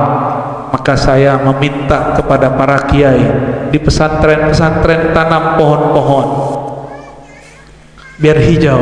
Di satu pohon itu ada puluhan malaikat bertasbih. Maka orang-orang yang di pesantrennya, di perkarangannya kurang tumbuhan, itu malaikat pun kurang. Masih ingat kisah Nabi membelah pelepah kurma, satu ditancapkan ke kuburan, satu lagi ditancapkan kuburan yang lain. Apa kata beliau? Semoga yang di dalam diringankan selama itu pelepah masih basah. Di saat basah berarti masih ada malaikat yang bertasbih. Jadi kalau kita tanam pohon-pohon hijau, sejuk, tubuh merasakan sejuk, kolbu pun terasa bahagia. Ya, sepakat ya para kiai ya, para ustadz, tanam. Ya, nggak perlu nunggu dana pemerintah. Banyak kita pohon di sini. Ya, nunggu pemerintah dananya susah turun. Turun pun mungkin kena sikut di atas ya. Turun-turun sudah didiskon. Hobi diskon soalnya. Suatu kali Nabi sallallahu alaihi wasallam berjalan di kampung-kampung Madinah. Jadi Nabi ini suka jalan-jalan, dan jalannya tidak sendiri, diajak 1 atau 2 orang. Karena 1-2 orang ini akan jadi saksi apa yang terjadi. Di saat berjalan, sampailah pada suatu kampung. Ada seorang perempuan datang kepada baginda Nabi, "Wahai Rasulullah, anakku sering kesurupan, sering diganggu jin, Ummu Sibyan," bahasa Arabnya begitu. Kalau bahasa kita Ummu Sibyan apa nih, geng? Kuntilanak? Enggak. Apa Ummu Sibyan? Jangan hadir ya Ummu Sibyan, pergi sono. Enggak hadir dia ya, jauh dia insyaallah. Anak ini kemudian tidak dibacakan apa-apa, cuma Nabi tapping, Nabi cuma sentuh sedikit, ketuk 1, 2, 3 kali, lalu pergilah setannya, pergilah jinnya, sembuh sedia kalah. Apa kata Nabi? Ukhruj ya aduwallah, wahai musuh Allah, pergilah, pergilah ya. Kita ini karena bukan pewaris Nabi, meruqyah orang udah setengah jam nggak kabur-kabur setannya. Katanya hafiz ya. Hafiz berapa juz antum ya? Baca coba. Emang begitu cara Nabi meruqyah? Enggak. Meruqyah cara Nabi itu cara rahmatan lil. Saya heran melihat orang ruqyah pakai pukul-pukul dia. Ya, enggak ada rahmatnya. Saya mau tanya, seandainya itu jin, jin itu alam bukan? Alam ini berhak dapat cinta Nabi Muhammad sallallahu alaihi wasallam. Jika kita benar pewaris Nabi, kita cintai mereka semua, maka jin pun kita sayangi. Gak boleh antum disakti mau hantam-hantam jin, kalau dia gak ganggu ngapain kita hantam? Usir aja dulu. Gak mau diusir baru cubit, gak mau dicubit baru gorok. Terakhir itu ya, kan ada juga yang bandel-bandel itu, ada tekniknya Pak. Lalu Nabi SAW jalan lagi, belusukan ya, belusukan sunnah, karena ada belusukan tak sunnah ya. Belusukan mau nyalon udah juga, ini belusukan Nabi nggak perlu nyalon, belum lahir udah jadi Nabi, mau nyalon jadi apa? Jalan, tiba-tiba Nabi disamperin, didatengin oleh orang Arab Badui, dasar Arab Badui. Apa kata dia? Muhammad, ente benar Rasul? Nah, gitu ngomongnya. Kalau ente benar Rasul, boleh dites nggak? Tukang-tukang tes tuh Arab Badui. Tahu Badui? Kampungan, deso, kuno. Tapi Nabi terima karena Nabi menyayangi semua. Arab Badui pun yang gak sopan Nabi, bagi dia itu sopan. Kan banyak kampung-kampung gaya-gaya Badui, bukan Badui yang di Banten, gayanya Badui, suka ngetes. Pernah dites? Kayak Ahmad Idris pernah dites ya? Sering. Yang penting jangan dites kesaktiannya aja ya, nanti antum kalah sama Kiai Ahmad Idris ya. Dia salawatnya banyak, satu salawat 10 malaikat. Antum cuma pakai mantra-mantra ya lewat sama malaikat. Apa kata si Arab Badui? Hei Muhammad, jika ente Rasul, ente Nabi, utusan Allah, pasti ente bisa berkomunikasi dengan alam. Tuh pohon kurma, ada satu rumput, panggil sini. Gaya bener ini orangnya. Kalau saya gampar itu, untung saya bukan Nabi ya. Kita ajak tuh kelompok subuhan, kepung ya, kepung-kepung cuma di klakson doang, habis itu kita pergi lagi. Tapi Nabi penyabar ya, baik. Apa kata Nabi? Ya ayyatuhan nakhlah, wahai pohon kurma, ta'ali, kesinilah, bergeraklah pohon kurma itu. Itu kayak film-film animasi ya? Kayak film-film Hollywood, bergerak itu. Belalak itu mata Arab Badui, kayak matanya mau keluar, jantungnya berdebar. Ini benar Rasul ini ya. Di situ dia langsung tersungkur mengatakan asyhadu an la ilaha illallah wa asyhadu anna muhammadar rasulullah. Tapi Arab Badui tidak sampai maqam siddiq karena dia percaya harus pakai bukti. Buktinya bukan bukti batin, buktinya zahir, maka iman dia hanya sampai zahir. Ketika mereka datang ke Madinah, mereka mengatakan qalatil a'rab amanna, orang Arab mengatakan, kami percaya kepada engkau wahai Rasulullah, kami mukmin. Turun ayat, kalian belum benar-benar beriman, katakan saja aslamna, baru Islam kok, baru terima, belum betul-betul percaya, karena masih suka uji-uji, ya, masih suka uji-uji kiai, masih suka uji-uji mursyid. Jadi yang suka-suka menguji mursyidnya itu chip di dalamnya badui, deso, kampungan, enggak terdidik, suul adab. Itu intinya, suul adab. Tapi Nabi tidak masalahkan, karena Nabi memahami bahasa orang. Bagi orang Arab badui itu biasa, tapi bagi orang beradab itu luar biasa. Pilih mana Pak? Abu Bakar As-Siddiq minta begitu enggak sama Nabi? Muhammad, ente benar Rasul, coba turunin hujan. Muhammad, ini hujan, kalau ente Rasul tahan hujan. Tadi Pak Dwi udah ketar-ketir, katanya hujan sore ya. Emang itu skenario Allah. Seharusnya sekarang hujan, Allah majukan sejenak. Maka jangan pernah berburuk sangka kepada Allah. Allah tahu para pecinta kekasihnya akan berkumpul, maka dimajukannya. Gombal. Lalu baginda Nabi sallallahu alaihi wasallam jalan lagi. Tiba-tiba ada seekor onta tersungkur sujud di depan Nabi sallallahu alaihi wasallam. Nabi ngomong, bicara Nabi dengan onta. Ternyata ontanya meneteskan air mata. Dia ketemu Rasul, dia mengadu. Cuma dasar onta yang dia kadukan masalah hidupnya saja. Dia tidak bersaksi kepada Nabi. Dia cuma mengadukan nasibnya. Apa kata dia? Wahai Rasulullah, ente kan Rasul Allah, tolong selamatkan saya. Punggungku sakit setiap hari. Aku dibebani oleh tuanku, makanku sedikit, rumputnya tidak banyak. Yang dia kadukan urusan perut. Jadi ada orang datang kepada Rasulullah dengan makom al-ibiliyah, tahu? Makom onta. Giliran mau mengisi perut, biar proyek sukses, kerjaan banyak duit, pitih banyak, kepeng. Biar kepeng banyak, sholawat. Biar duit banyak, sholawat. Apa bedanya antum dengan si al-ibil?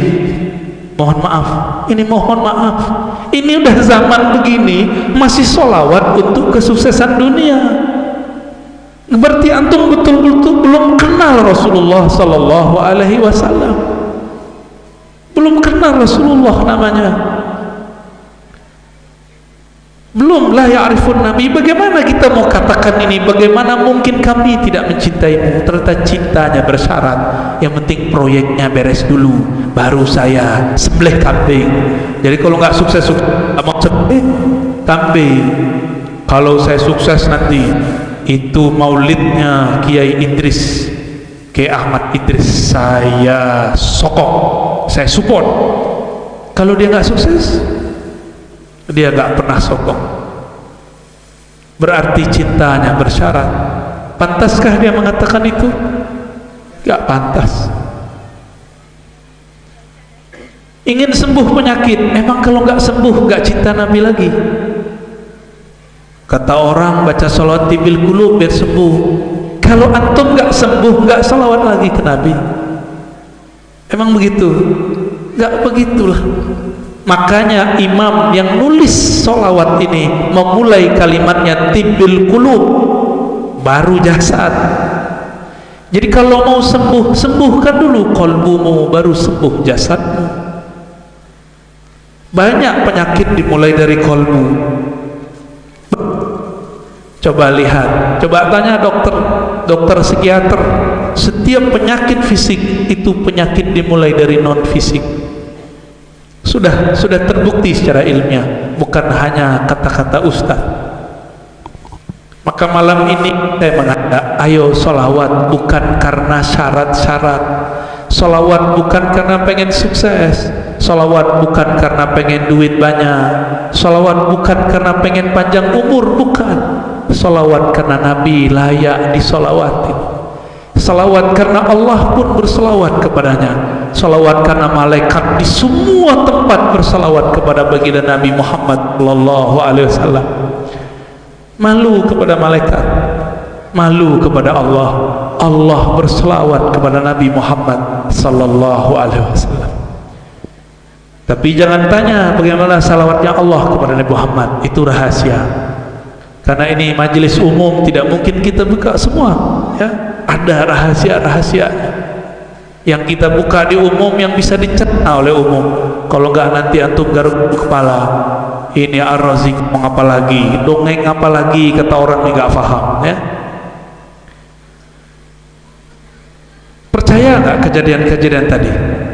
Nabi manggil pohon, percaya enggak? Percaya enggak? Mau diulang lagi kisahnya? Badui. Apakah Umar pernah begitu? Enggak. Utsman pernah begitu? Enggak. Ali pernah begitu? Enggak. Mereka ini percaya tanpa syarat. Mereka berkorban tanpa syarat. Abu Bakar ketika menyerahkan hartanya semua kepada baginda Nabi, apa kata beliau? Wahai Rasulullah, ini yang bisa aku bantu. Apa jawab? Wahai Abu Bakar, apa yang engkau tinggalkan di rumahmu? Jawaban Abu Bakar, Allah wa Rasuluhu. Allah yang aku titipkan, Rasulullah yang aku titipkan. Percaya kepada Allah, cinta kepada Rasulullah, itulah bekalnya Abu Bakar. Abu Bakar enggak bilang, Pak Kiai, ini kambing satu, tolong doakan sukses usaha saya. Daging kambing cuma harga berapa? Berapa harga kambing? 2 juta. Murah sekali. Itu murah tuh ya. Mohon maaf ya. Untuk minta sukses dunia akhirat. Rahmat. Ustadz, ini untuk maulid 1 ekor kambing. Supaya apa? Sukses dunia. Malulah, malu ke Abu Bakar. Abu Bakar gak pernah ngomong begitu. Abu Bakar kasih karena Abu Bakar itu siddiq, dia cinta tanpa syarat. Di belakang Abu Bakar, mau nanti di belakang Abu Bakar, mau gimana caranya? Cintailah Nabi tanpa syarat, sholawatlah kepada Nabi tanpa niat, kecuali niatnya agar Allah melimpahkan kasih sayang kepada Nabi Muhammad sallallahu alaihi wasallam. Ketika Nabi Muhammad sallallahu alaihi wasallam masih kecil, ya, kisah kecilnya ini diungkit-ungkit oleh Abu Darda. Datanglah Abu Darda dalam riwayat Imam Darimi, tadi riwayat Imam Abu Nuaim, Tabrani dan imam-imam yang lain, Imam Baihaqi. Di riwayat Imam Darimi, Abu Darda bertanya, wahai Rasulullah, kapan engkau tahu engkau sudah jadi Nabi? Walaupun hadis ini sudah sering kita dengar, apa salahnya kita ulang sekarang, ya, supaya kita tambah cinta kepada Nabi Muhammad sallallahu alaihi wasallam. Apa jawaban Nabi? Waktu aku main-main dengan saudara susuku anak Halimah Sa'diyah, tiba-tiba ada 2 makhluk bersayap turun dari langit, putih-putih pakaian mereka.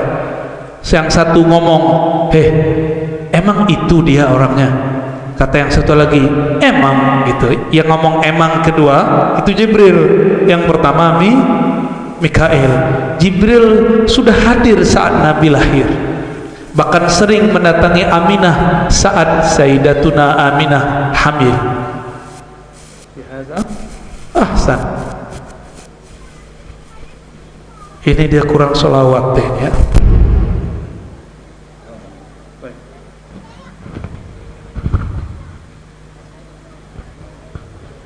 Apa kata Mikail? Huwa, emang dia namanya Muhammad. Jibril jawab gimana? Huwa, nah dia orangnya. Jadi malaikat itu dialog juga, Pak. Jadi malaikat tuh ngeliatin kita juga tuh. Memang dia hadir malam ini, gitu. Diliatin tuh, Pak. Ditanyain tuh mereka tuh, di absen sama mereka. Dongeng apa lagi katanya. Lalu Apa kata Nabi? Dua malaikat ini tiba-tiba mengambilku, menggendongku, yang satu membedah tenggorokanku sampai ke dadaku. Dibelahlah, diambil jantungnya, dibersihkan, dimasukkan kembali. Karena ini operasi malaikat, jadi nggak luka. Tapi kalau yang operasi Pak Dokter, Bu Dokter, mungkin luka. Nah, inilah pengobatan atau teknologi malaikat, ya, teknik-teknik malaikat. Kita tidak bisa, Pak. Mungkin orang-orang tertentu Allah izinkan. Itu kejadiannya kapan? Nabi Muhammad lagi main kejar-kejaran sama anak Sayyidatuna Halimah Sa'diyah. Itu umur berapa? Anak-anak kalau kejar-kejaran umur berapa? Ini umur berapa, Dek? 6 tahun. Kira-kira seumur inilah, 6 atau 7 tahun inilah, ya. Coba antum masih ingat nggak dulu kejadian umur 5, 6 atau 7 tahun? Nggak ingat ya? Main pasir mulu ya? Atau mandi di Sungai Musi? Iya betul. Mandi benar. Pulang-pulang dipukul sama bapaknya. Mandi kau, renang kau, mati kau. Ya, emang begitu. Nggak ingat ya? Kita seumuran anak-anak ini nggak ingat, tapi Nabi ingat. Terus dari mana sebenarnya cerita Aminah lagi perutnya hamil, lalu diceritakan bahwa Jibril datang, malaikat datang, nabi-nabi datang mengucapkan salam, dan mereka mengatakan sammi waladak Muhammadan, sebutkan namai anakmu dengan Muhammad. Itu dari mana? Walaupun secara riwayat ada rawinya, tapi sebenarnya Nabi Muhammad sudah tahu. Kenapa? Kuntu nabiyyan, aku sudah nabi. Adam belum ada, Aminah belum ada, Abdullah belum ada. Jadi belum ngerti, Pak. Baru dengar ya, dongeng lagi. Tapi ini dongeng sahih. Ini asli. Nabi Muhammad mengenal, mengingat sesuatu yang nggak bisa diingat orang lain. Jangankan cuma ingat waktu beliau di perut ibu, beliau bisa ingat beliau jadi nabi di alam sebelumnya. Ada yang ingat dulu ngapain? Antum ingat nggak dulu waktu di alam ruh kita ngapain? Nggak ada yang ingat kan? Karena tidak ada yang ingat, diutuslah nabi. Nabi wafat, diangkatlah wali, supaya ruh-ruh ini ingat lagi bahwa dia dulu pernah bersaksi kepada Allah, memandang kepada baginda Rasulullah sallallahu alaihi wasallam. Jadi orang-orang yang hari ini beriman itu dulu dia mengitari Nabi, datang kepada Nabi, sowan kepada Nabi yang bernama Ahmad Muhammad. Jadi ini kita ngulang-ulang aja, Pak. Alam ini cuma muter-muter aja kayak orang tawaf. Tawaf kan muter. Tapi putaran pertama, walaupun tempatnya sama dengan putaran kedua, tapi rasanya berbeda, pengalaman batinnya berbeda. Ini nggak tahu sudah putaran keberapa nih kita hidup di alam semesta. Sebelum masuk nanti ke alam yang setelahnya. Alam apa setelah ini? Alam barzah. Jadi kita ini sudah pindah-pindah. Antum itulah yang disebut alien. Ya, jadi nggak usah nyari-nyari alien ke planet lain. Kita alien itu. Nggak percaya tuh? Ini muka-muka alien nih, ya? Macam-macam mukanya. Nabi Adam itu dulu di mana dicipta? Surga. Surga di mana? Inda sidratil muntaha. Di sisi sidratul muntaha. Sidratul muntaha kata Nabi dalam hadis Imam Bukhari seperti syajarah, daunnya seperti telinga al-fil. Telinga apa? Gajah. Disitulah tertulis nama kita jam sekian di malam Rabiul Awal pertama ya. Semuanya si fulan bin fulan, fulan bin fulan, fulan bin fulan hadir bersalawat kepada Nabi Muhammad sallallahu alaihi wasallam. Ditulis Pak di situ. Kita sekarang cuma menjalaninya. Ditulis di situ, tapi Allah berikan kesadaran kepada pikiran kita, kesadaran kepada kalbu. Kita pilih Pilih jalan yang mana? Di saat hadir tasdik atau saat hadir takzib? Saat hadir menerima atau saat hadir kita malah menolak? Saat hadir bertawadu atau saat hadir masih merasa dirinya ada sesuatu? Itu aja bedanya. Kita di majelis selawat nih, terus antum masih merasa alim. Nanti pas ganti alam kita nggak dipilih lagi ikut majelis Rasulullah, nggak dipilih lagi Pak. Maka malam ini jangan ada satu titik pun terasa saya lebih alim dari yang di samping, dari yang di depan. Nggak boleh, nggak boleh. Saya lebih suci daripada kalian, nggak boleh. Sekali terbersit itu kita nanti tidak diizinkan bermajelis dengan baginda Nabi Muhammad sallallahu alaihi wasallam. Paham adab masuk majelis? Itu sebabnya masuk majelis itu baca istighfar, baca ta'awuz, supaya syaitan tidak membisikkan kepada kita, kamu orang paling suci, kamu paling alim, kamu tuh ilmunya lebih dari fulan. Hati-hati. Sekarang masih datang ke majelisnya. Kalau ini tidak kita kelola, nanti kita tidak diizinkan bermajelis dengan Nabi Muhammad sallallahu alaihi wasallam. Nanti di padang mahsyar semua para nabi berkumpul. Lalu mereka di saat berkumpul itu ternyata para nabi ini dicari-cari oleh umat manusia. Dicari semuanya. Di Kitabul Iman bagian-bagian akhir Sahih Bukhari dan Muslim itu diceritakan detail sekali. Saya kalau membaca itu saya menggigil sendiri. Umat manusia bingung. Ini negeri apa ini? Gak ada yang jemput, gak ada yang nemenin, bingung semua orang bingung. Maka mereka mengatakan, kita cari aja Nabi Adam. Datanglah ke Nabi Adam. Apa kata mereka? Wahai Adam, anta jadduna, engkau adalah jid kami, engkaulah jid kami, kakek kami, tolong berilah kami syafaat. Apa kata Nabi Adam? Kalian gak salah. Kalian ini bermasalah begini kan karena aku juga yang makan buah yang dilarang. Carilah Nabi selaku Nabi Nuh. Terus datang ke Nabi Nuh juga ngomong begitu. Waduh, kalian ini kan yang selamat dari sebagian umat manusia yang aku doakan agar hancur. Jadi dulu kalian punya om-om banyak, itu saya doakan semuanya mati. Kata Nabi Nuh, saya nggak tega, kok saya mendoakan mereka keburukan. Carilah Ibrahim. Nabi Ibrahim didatangi. Nabi Ibrahim mengatakan, hei umat manusia, ini Ibrahim temannya Allah, tapi pernah berbohong 2 kali. Walaupun bohongnya untuk menyelamatkan diri, dan bohongnya itu tidak dosa, tapi Nabi Ibrahim hanya cari-cari alasan. Sebenarnya memang beliau kalaupun nggak melakukan itu tetap nggak bisa bantu. Ini alasan aja ya, alasan Nabi Ibrahim supaya bisa jawab. Pinternya Nabi Ibrahim ya. Kita ngomong begitu bukan sul adab. Nabi Ibrahim malah senang, ente tahu urusan aneh ya, ente ngerti juga rahasia. Dari mana kita tahu kalam ini? Nanti kata Nabi Ibrahim, datang ke Musa. Nabi Musa bilang datang ke Isa. Isa bilang datang ke Muhammad. Nabi Muhammad ngomong, jangankan kalian,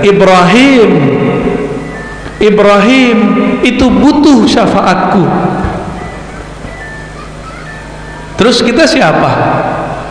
Jadi seandainya Nabi Ibrahim pun tidak berbohong, Nabi Ibrahim tetap akan butuh syafaat baginda Nabi Muhammad sallallahu alaihi wasallam.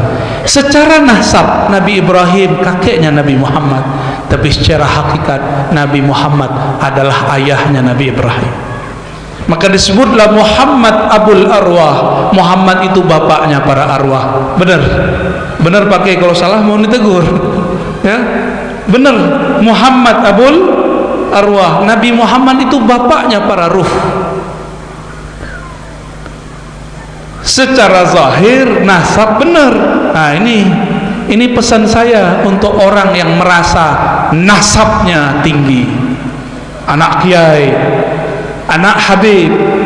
Betul antum mulia, tapi dalam diri antum belum tentu mulia. Harus disesuaikan frekuensi kemurnian di luar dengan yang di dalam. jika tidak di alam nanti mungkin dibuang oleh Sayyidah Fatimah, nggak diterima nanti. Maka ahlu bait itu kalau dosa, dosanya digedein Allah. Kalau kita yang hidung pesek ini, ya, kalau kita maksiat satu aja, kecil-kecil, besar-besar. Kalau ahlu bait zuriat Nabi, dosa Allah pandang besar, karena di darahnya ada darah suci Rasulullah sallallahu alaihi wasallam. Nasab mulia boleh, tapi ruhnya belum tentu lebih tua. Ya, ruh siapa yang lebih tua? Ruh yang paling kenal abur ruh, yang paling dekat kepada abur ruh, Nabi Muhammad sallallahu alaihi wasallam. Maka di akhir zaman ini zaman kita ya, mari membuka kembali kajian-kajian tentang kerohanian Nabi Muhammad sallallahu alaihi wasallam.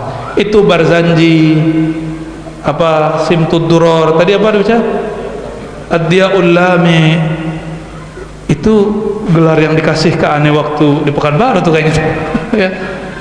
Itu semua ada sisipan-sisipan rahasia-rahasia sebenarnya. Semoga nanti para masyaikh, para kiai ini mengupasnya di lain waktu. Atau ini kan masih ada ke depannya, masih ada malam besok. Ambil beberapa bait syarah, ambil beberapa bait, sebutkan rahasia-rahasia yang mereka titipkan, yang mereka simpan dalam bait-baitnya. Sampai jam berapa kiai? Sampai subuh. Mau subuh tidur, gagal cinta Nabi ya. Tapi kita nggak boleh salahin orang. Ngapain ente maulid kalau subuhnya nggak bangun? Itu dua hal yang berbeda. Maulid, masalah dia nggak bangun subuh itu urusan dia, bukan salah maulid. Ini orang gagal fokus, pengen nyalahin, cari kesalahan. Ngapain ente maulid kalau subuhnya nggak bangun? Ada orang di luar sana nggak maulid, nggak subuh, kenapa nggak disalahin? Nggak ada kaitan, nggak fokus. Jadi orang-orang yang nggak fokus ini susah juga ngobrol sama mereka ya. Kita ngomong A, dia jawabnya B. Kita ngomong B, dia pakai Z ya. Suka-suka lah. Kul tamatta'u bi ghaizikum. Suka-suka, marah-marah lah ya. Baik. Nabi Muhammad sallallahu alaihi wasallam kenal dan ingat waktu kecilnya, bahkan ingat waktu di perut ibunya, bahkan beliau ingat di saat alam arwah. Makanya Nabi Muhammad sallallahu alaihi wasallam ketika ada orang datang, Nabi nanya, ada yang nanya, jadi Nabi kayak dosen, kayak kiai, ada pertanyaan, kadang-kadang Nabi nanya gitu. Tahu-tahu ada sahabat berdiri, ana ya Rasulullah. Dikira mau nanya yang bagus. Pertanyaannya apa? Man ana ya Rasulullah. Tuh kan gaya deh. Ani siapa wahai Rasul? Sopan nggak ngomong gitu? Gak sopan. Tapi orang ini Nabi fahami, orang ini lagi cari perhatian Nabi. Orang ini lagi cari perhatian Nabi. Tapi antum jangan cobain begitu ya. Kami soalnya bukan Nabi, jadi tidak punya kesabaran seperti Nabi. Ya, kalau ada yang begitu kita diamin aja ya. Terus Nabi nanya lagi, ada pertanyaan lain? Dia nanya lagi, man abi? Abuka fulan. Nanya lagi, waman abu abi? Bapaknya bapak saya siapa? Jadi dia ternyata punya nasab, tapi nasabnya nggak jelas. Nabi jelaskan nasabnya semua. Itu kalau disyarah hadisnya, Nabi menyebutkan nasabnya sampai ke atas. Di saat Nabinya anta bin fulan bin fulan bin fulan, cuma di hadis itu kan dipotong, diringkas itu hadis oleh rawinya. Nabi mengerti nasab. Sebutkan anta fulan bin fulan bin fulan bin fulan bin fulan. Mendengar Nabi menjawab begitu, tapi Nabi suaranya mulai meninggi, kira-kira begitu. Sayyidina Umar langsung mengatakan, ya Rasulullah, asyhadu an la ilaha illallah wa anna Muhammadan Rasulullah. Langsung Umar menegur sahabat yang tadi. Lalu mereka tobat, mengulang syahadatnya. Semuanya menangis. Ngetes Nabi dia ya. Minta ilmu nasab dia ke Nabi. Saya bukan ahli nasab Pak ya. Jangan tanya nasab antum ke aneh ya. paling antum bin, kita sebut nanti yang aneh-aneh ya, bin Gendruwo, bin Umi Sibyan. Ternangis digituin ya. Nabi Muhammad sallallahu alaihi wasallam ketika terlahir, Sayyidah Aminah mengatakan, ra'aitu nuran yakhruj, aku melihat nur keluar dari diriku. Kata orang sebelah, orang tua Nabi masuk neraka. Ayo gimana? Antum terima? Ini bukan provokasi loh ya.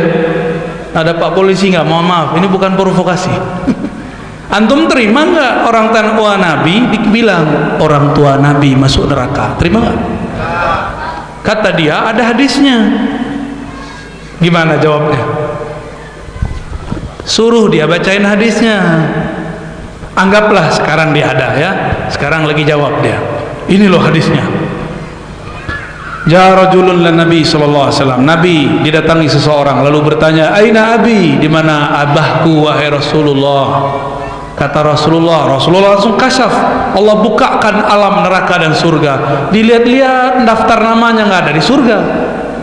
Jadi Nabi itu megang daftar nama orang surga, daftar orang masuk neraka. Makanya Nabi tahu, wah abah ente masuk neraka. Tapi kan nggak bisa ngomong kayak kita canda-candaan. Ini lagi serius, ini orang lagi serius. Karena dia mungkin beberapa hari mimpi bapaknya terus. Sedih gak orang ini? Sedih, maka dia buang muka. Falamma qafa, ketika dia berpaling pergi, Nabi panggil, wahai sahabatku sini. Nabi nggak tega ketika keceplosan menyebutkan rahasia masa depan, bapak ente masuk neraka. Nabi kemudian ingat, aku kan rahmatan lil alamin. Bisa nggak tuh di switch sebenarnya? Sebenarnya bisa aja Nabi kasih syafaat selesai. Cuma Nabi nggak boleh cerita begitu. Itu hukum takdir. Kalau pakai syafaat selesai sebenarnya. Syafaat itu bukan hukum takdir, Pak. Jadi antum kalau dihukumi pakai takdir mungkin masuk neraka semua, termasuk Anda. Tapi kalau pakai syafaat terbebas kita dari neraka. Maka minta syafaat itu wajib setiap hari dengan cara berselawat kepada Nabi sallallahu alaihi wasallam. Apa kata Nabi? Oi fulan, jangan sedih, kira-kira bahasa begitu. Bapak aneh, bapak ente sama-sama di neraka. Supaya dia nggak sedih, bapak nabinya masuk neraka, ya sudahlah nggak usah sedih lah, kira-kira begitu. Jadi Nabi tega nggak bikin orang sedih. Dia nggak ngerti hadis ini. Ini orang yang ngomong orang tua Nabi masuk neraka tamat Madinah loh Pak ya. Gak ada urusan ternyata mau tamat mana, kalau nggak ngerti adab kepada yang terkubur di Madinah itu, pulang-pulang tetap tidak beradab. Dia injak rumput-rumput, dia injak pasir-pasir yang dulu diinjak oleh Rasulullah. Terus dia mengajarkan kepada jamaahnya, orang tua Nabi masuk neraka. Kira-kira gimana? Jika sahabat ini sedih, Nabi lebih sedih nggak? Nabi hatinya lebih lembut, lebih halus. Pasti Nabi lebih sedih. Seandainya benar orang tua Nabi masuk neraka, seandainya benar, tolong jaga hati Nabi. Seandainya hadis ini benar nih ya, jangan diungkit-ungkit. Cukuplah itu terdata, terinput dalam Sahih Muslim, tapi kita tidak kalamkan. Betapa banyak hadis sahih pemahamannya tidak sahih. Bahkan Quran yang pasti sahih itu pemahaman orang terhadap Quran tidak sahih, apalagi hadis Nabi. Siap jaga adab ke Nabi? Siap mengawal ulama-ulama kita yang membela Nabi? Ya, kalau ada orang bilang orang tua Nabi neraka, kita apain? Jangan ditonjok Pak. Ya, diajarin adab ke Nabi. Ya, antum kayaknya udah siap aja nih mau perang. Jangan, ntar dulu perangnya nanti. Sekarang perang argumen dulu, perang adab. Ajarin dia adab. Ajarin dia, bilang ini, kalau ada orang ngomong orang tua ente masuk neraka gimana? Kalau dia mungkin terima kali ya, karena dia memusyrik-musyrikan abahnya kali. Kalau kita nggak berani, itu su'ul adab kepada Nabi Muhammad sallallahu alaihi wasallam. Ini badan saya udah mulai alarm nih, udah 1,5 jam ya. Gimana Kiai? Khalas? Hah? Antum senang amat didongengin ya, senang diceritain, padahal bisa baca sendiri. Lanjut cerita Nabi. Ketika Nabi Muhammad sallallahu alaihi wasallam, ini loncat-loncat ceritanya, kita ambil clue-clue yang indah-indah supaya kita tambah mengerti siapakah Rasulullah yang kita sebut-sebut. Ketika Nabi Muhammad di padang mahsyar, para nabi pun minta bantuan Nabi. Bantuan itu, mungkinkah kita dapat bantuan kalau kita tidak kenal? Mungkin nggak? Kalau nggak ada kenalan di polisi, berani nggak bentak-bentak polisi di jalan? Pasti nggak berani. Pak polisi itu baik-baik Pak, cuma kita ini kalau pas di stop kita ditegang, langsung lawan Pak polisi. Pak polisi kan bukan malaikat, dia bisa marah deh ya. Kita marah, dia marah juga. Kadang-kadang dia mainin ya. Ya mereka kan bashar, manusia juga. Nabi Muhammad sallallahu alaihi wasallam, kalau kita nggak punya kenalan yang membawa kita kepadanya, gimana nasib kita nanti di padang mahsyar? Seperti antum nggak punya kenalan di jalan, ditilang Pak polisi. Syukur-syukur yang nilang tetangga samping, syukur-syukur majelis, satu majelis. Saya pernah ditilang sama polisi ya, di jalur Sudirman, Jakarta. Habis ngisi pengajian, kena ganjil genep. Ganjil genep. Saya waktu itu belum hafal plat mobil saya berapa. Walhasil ditilang lah, udah ditulis. Saya nggak pakai kopiah Pak, kopiah saya sembunyiin emang. Kita mau uji juga nih Pak polisi ya. Pak polisi ini hormat gak sama orang yang khidmah buat agama? Udah ditulis, udah tanda tangan, udah disita itu SIM saya. Kan gawat kalau SIM kita disita ya gak? Terus dia bilang, Bapak mau kemana, dari mana? Wow, manusia nih, bukan robot. Saya dari pengajian, mau pengajian. Terus kok lewat sini Pak? Saya mau lewat ke kiri, tapi saya nggak tahu jalan Pak, jujur aja. Itu kertas langsung dia masukin, dah Pak Ustadz, ganti namanya. Tadi Pak Ar-Razi, sekarang dipanggil Pak Ustadz, jalan. Hati-hati Pak Ustadz, malah dihormat sama kita. Ya saya jadi GR Pak. Di situ saya paham, ternyata yang jaga di jalan itu banyak orang baik juga. Ternyata usut punya usut, di antara mereka itu banyak juga yang suka majelis sholawat. Cuma antum kan suuzonanya sama polis ya. Kalau itu karena dia tahu dia suka pengajian, cukup kita sebut saya suka pengajian, saya dikasih syafaat Pak di jalan. Ukuran hukum saya ditilang, tapi syafaat karena menyebut pengajian. Itu baru di jalan dunia. Kalau gimana di jalan akhirat? Syafaat itu perlu sekali. Tapi masalahnya pengajian udah nggak ada di padang mahsyar. Jadi antum ditanya antar malaikat, mau kemana? Mau pengajian. Dia bilang, bro, udah nggak ada pengajian di sini. Bohong tuh ya. Terus gimana? Harus jawab, saya umat Muhammad sedang mencari baginda Nabi Muhammad. Jika engkau malaikat tahu kemana arahnya, tunjukkan aku. Malaikatnya bilang, saya juga nggak tahu, saya juga mau tahu, mau tanya kepada engkau. Katanya ente umat Muhammad dulu pernah sholawat gak di muka bumi? Malah dikerjain malaikat tertu ya. Nabi Ibrahim, Nabi Adam, Nabi Nuh, Nabi Musa, semuanya butuh syafaat Nabi. Apalagi kita ya, bukan Nabi. Bagaimana supaya kita dibantu orang? Maka syafaat itu kuncinya cuma satu, ma'rifat, mengenal. Sejauh apa kita mengenal Nabi, sejauh itulah Nabi mengenal kita. Sebanyak apa kita komunikasi salawat kepada Nabi, sebanyak itulah beliau, bahkan 10 kali lipat beliau membalas salam-salam kita. Maka jangan kurang salawat setiap hari, dari 313, 400, 500, bahkan 1000. Lagi jalan, jangan sok sibuk. Kita ini sibuk main handphone, bukan sibuk salawat, ya. Ustadz, saya sibuk. Ente sok sibuk. Emang gak bisa salawat lagi di atas motor? Emang gak bisa salawat lagi di mobil? Emang gak bisa salawat ketika duduk diam mau berbaring? Tapi kalau rasa Nabi hadir, gak mungkin kita sambil berbaring. Makanya dilatih-latih merasakan hadirnya Nabi. Ada namanya mahallul qiyam. Mahallul qiyam itu belajar-belajar menghargai, menghormati kalau Nabi hadir. Pertanyaannya, Nabi masih ada gak?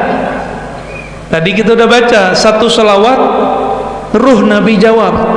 Kalau Nabi jawab, ruhnya di bumi ini atau di alam ruh? Di alam ruh. Ruh kita dengan ruh Nabi, kata beliau, al arwah junudun mujannadah. Roh itu dia berbaris-baris. Kalau dia kenal, dia akan baikan. Jika tidak kenal, dia bermusuhan. Maka kalau ada hari ini di antara kita yang kenal, di alam ruh kita ini dekat. Kalau ada yang dulu tidak kenal, di bumi bertengkar, berselisih. Jadi kalau berselisih, cukup renungi, salah apa aku dulu di alam surga, ya. Jadi nggak usah disesali. Emang ini sudah jalannya, dan itu tidak masalah, ya. Nabi Muhammad sallallahu alaihi wasallam mengatakan, Anal Fatih, akulah sang pembuka. Semua nabi tidak bisa buka jalan, akulah yang buka. Saya baru disampaikan oleh guru saya beberapa hari yang lalu, kisah yang kita kenal selama ini, tapi kami pun baru sadar. Kenapa satu-satunya nabi yang naik ke langit lewat pintu yang ada di Masjidil Aqsa, yang di situ ada satu batu, namanya batu apa? Sakhra. Ya. Satu-satunya batu yang Nabi SAW dulu naik dari situ ke arsy Allah. Satu-satunya nabi yang lain tiada begitu. Nabi Musa mi'rajnya ketika berkalam, mi'raj rohani. Nabi Nuh, Nabi Yunus, semuanya. Nabi Ibrahim mi'raj ketika dibakar. Ketika beliau dibakar, beliau sibuk membaca hasbunallah wa ni'mal wakil. Api menjadi dingin. Itulah mi'rajnya Nabi Ibrahim. Dia tidak merasa dengan api, dia mendengar kalam Allah kepada api, ya nar kuni bardan wa salaman ala Ibrahim. Wahai api, didengar oleh Nabi Ibrahim, jadilah kamu dingin. Maka api dalam akidah Ahlus Sunnah panas bukan karena si api, tapi karena ada kun dari Allah. Allah mengatakan kun, panas dia. Kun bardan, dingin dia. Jadi kalau kita dihadang api, kita berlindungnya kepada Tuhan api yang berkalam kun kepada api, bukan kepada apinya. Tapi sayang di bumi ada yang menyembah api, namanya kaum Majusi.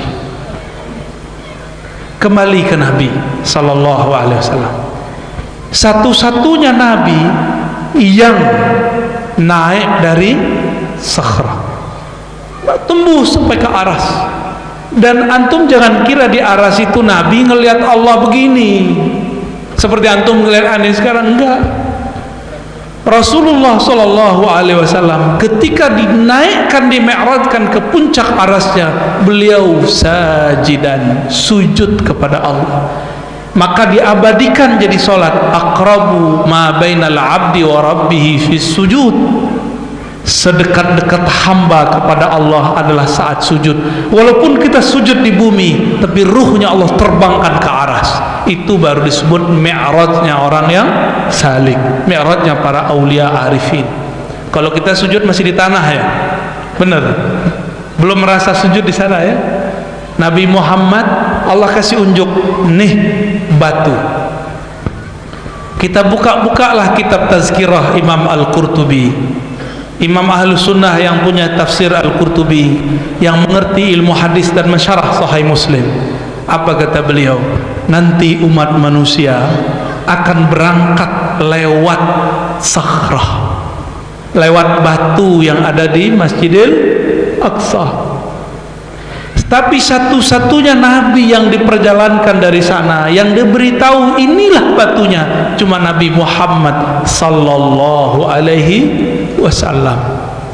Nabi yang lain tahu Masjidil Aqsa di mana, tapi mereka tidak tahu lewat mana naiknya. Yang tahu cara naiknya cuma Nabi Muhammad sallallahu alaihi wasallam. Maka beliau mengatakan, hatta Ibrahim, sampai Nabi Ibrahim kakekku secara nasab, butuh aku cucunya secara nasab, karena aku adalah ayahandanya secara ruh. Jadi yang sebenarnya tua siapa? Nabi Muhammad apa Nabi Ibrahim? Yang tua siapa? Nabi Muhammad apa Nabi Adam? Yang tua siapa? Nabi Muhammad sallallahu alaihi wasallam. Maka orang yang ada cinta Nabi Muhammad di kalbunya, dia tua. Dia yang ada ma'rifatun Nabi di kalbunya, dia orang tua walaupun mukanya masih muda. Karena orang-orang ini akan tahu beradab kepada orang yang lebih tua. Yang nggak punya adab kan anak-anak, dan kita malah senang kalau anak-anak beradab, malah kita bingung.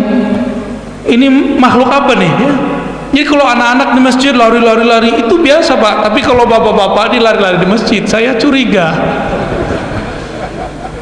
Kalau anak-anak guling-guling itu gak apa-apa, tapi kalau seumuran beliau nih guling-guling, saya takut Pak, ruqyah saya gak mempan nanti. Allahumma salli ala Sayyidina Muhammad. Maka bersolawatlah dengan solawat Al-Fatih. Allahumma salli ala Sayyidina Muhammad Al-Fatih Al-Khatim. Antum kalau ngafal yang panjang itu aja, Allahumma salli ala Sayyidina Muhammad Al-Fatih Al-Khatim wa ala alihi wa sallim. Udah selesai. Gampang kok selawat, gak usah panjang-panjang. Tapi kalau mau yang lengkap, yang dulu dikeluarkan oleh Imam Mahmud Al-Kurdi, kemudian diajarkan kembali oleh Sidi Ahmad Tijani, apa lafaznya? Allahumma salli ala Sayyidina Muhammadin al-Fatih lima ughliq wal khatim lima sabaq nasiril haqqi bil haqqi wal hadi ila siratikal mustaqim wa ala alihi haqqa qadri wa miqdarihil azim. Yang enggak pernah nyantri susah ngapalnya. Udah, mau ngapalin sebentar enggak? Yang pendek aja. Ayo coba ikuti saya. Allahumma salli ala Sayyidina Muhammad Al-Fatih Al-Khatim wa ala alihi wa sallim. Ulangi. Allah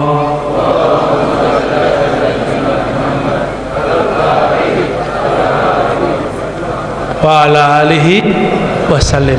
Waduh, hafalannya cepat sekali bagi. Ini berkahan tuh mana nih? Ya, coba setiap kali baca ayat begini hafalannya 30 hari sudah 30 baris. Tapi inilah keberkahan maulid, kita hafal karena cinta. Orang yang baca kalimat ini nanti dia dapat kunci syafaat Nabi sallallahu alaihi wasallam, karena dia menyebut salah satu sifat Nabi, Al-Fatih dan juga Al-Khatim. Jadi nanti walaupun Nabi Ibrahim itu nabi, kita lebih dulu masuk surga kalau kita ahli surga. Nabi mengatakan, aku dan umatku lah yang dahulu, tapi beliau kan nungguin umat terdahulu. Jadi kita masuk surga, Nabi belum masuk surga. Itulah ayahanda ruh. Ayah itu mau nggak makan, yang penting anaknya makan. Maka Nabi itu sibuknya bukan main hilir, mudi, timur, barat cari siapa yang dulu pernah sholawat kepadanya. Itu ada tanda di jidatnya. Siapa yang dulu ikut sunnah berwuduknya, nanti bercahaya tangan, mukanya, kakinya. Siapa yang dulu mandi wajib, ketika dia hadas besar, tubuhnya bercahaya. Nabi lihatin cepatnya, tapi karena beliau cahaya, semuanya cepat, semuanya terkendali. Nabi Muhammad SAW belum masuk surga, kita sudah masuk surga. Tapi pas masuk surga, dia sudah ada juga di dalam. Itu bingung tuh. Antum kalau nggak percaya nanti masuk aja surga ya. Nabi lagi sibuk ngurusin para nabi di luar, para umat terdahulu di luar. Tapi ketika kita masuk ke dalam, di surga Firdaus ada beliau. Gimana ceritanya tuh? Apa kata Nabi? Inna lillahi ma'aitu rahmah. Allah punya 100 rahmat, 1 di dunia, 99 di akhirat. 99 di akhirat, rahmat Allah. Rahmat. Coba kembali ke Quran. Wa ma arsalnaka illa rahmatan lil. Engkau itu aku utus adalah sebagai rahmat. Engkau itu rahmat, hai Muhammad. Jadi rahmat yang ada di 99, di 100 tingkat surga, itu rahmat Nabi Muhammad semua. Itu nur Nabi Muhammad semua. Maka orang ketika masuk surga, dia bingung, kok ada nur Nabi di dalam. Padahal Nabinya lagi urus umat terdahulu. Naik lagi ke makom berikutnya, surga yang di atasnya, ada lagi Nabi di situ. Tapi yang paling sempurna itu di bagian surga yang tertinggi. Maka Nabi mengatakan, idza sa'altumul jannata fas'alul firdaus. Jika kamu minta surga, mintalah firdaus. Kenapa firdaus? Di surga firdaus ada nikmat di atas semua nikmat surga, tapi sekali 500 tahun. Setiap pagi dan sore Allah memperlihatkan nurnya, cahayanya, sifat-sifat kesempurnaannya. Maka di saat itulah semua makhluk di surga yang ada di Firdaus, mereka lupa dengan nikmatnya istri yang banyak, mereka lupa dengan nikmat makanan yang lezat, mereka lupa dengan semua nikmat. Yang mereka lihat cuma Allah, pemilik surga, terpana. Mereka lupa dengan nikmat ke malam pertama, lupa semua tuh, lupa semua. Yang diingat cuma Allah. Berlalulah waktu pagi, masuk waktu duha, mereka tidak melihat lagi Nabi Muhammad, Allah Subhanahu wa Ta'ala. Tapi sehari semalam di sana, dari pagi sampai sore, 500 tahun di dunia. Berarti sekali 500 tahun kita bisa melihat wajah Allah di surga. Di surganya dihitung pagi sampai sore. Jadi pagi sampai sore di surga itu lamanya bukan main. Lamanya bukan main. 500 tahun. Sehari semalam dihitung 1000 tahun. Ada di sini yang umurnya 500 tahun. Ya, berarti ketemu dengan Syekh Abdul Somad ya, ketemu dengan Kusyasi, Qurani, waduh, horor juga tuh orang ya. Mungkin mukanya udah nggak ada dagingnya kali ya. Terakhir, sahabat-sahabat, teman-teman yang makan Allah, pecinta Rasulullah Sallallahu Alaihi Wasallam. Karena mau mengenal Nabi itu tidak mungkin lewat buku, tidak mungkin lewat YouTube, tidak mungkin lewat lembaran-lembaran kertas. Maka Nabi memberikan jalan keluar. Apa kata beliau? Tuba liman ra'ani, tuba liman ra'a, man ra'a, man ra'a. Sampai 7 kali Nabi ngomong. Beruntung yang memandangku, percaya kepadaku. Beruntung yang tidak memandangku, tapi memandang orang yang dulu pernah sempat memandangku. Abu Jahal memandang Nabi enggak? Abu Jahal enggak. Abu Jahal memandang Muhammad bin yang dia ingat Muhammad nasab, bukan Muhammad ruhani.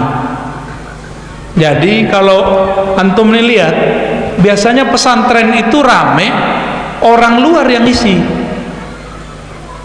Orang kampung situ nggak rame. Kenapa? Orang kampung bilang, dulu main pasir samping rumah saya aja jadi kiai.